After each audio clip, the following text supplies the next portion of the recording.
Hello, and welcome to our video tutorial on how to edit the subject line in Gmail. Sometimes you may want to change the subject line of an email you've received or sent. The good news is that it's easy to do in Gmail. In this video, we'll show you how to edit the subject line in Gmail step by step. So let's get started.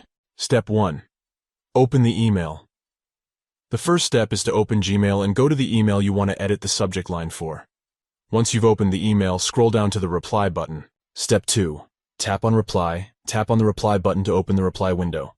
The reply window will have the original subject line in it. Step 3. Change the subject. Change the subject line by modifying it with your own words.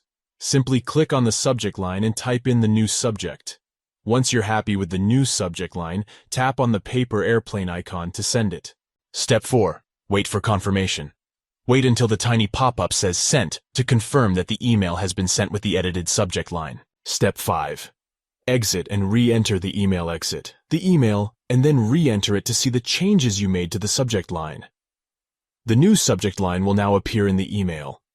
And that's it. You now know how to edit the subject line in Gmail. By following these steps, you can easily change the subject line of any email you've sent or received. We hope you found this video helpful. If you did, please give it a thumbs up and don't forget to subscribe to our channel for more helpful tutorials like this one. Thanks for watching.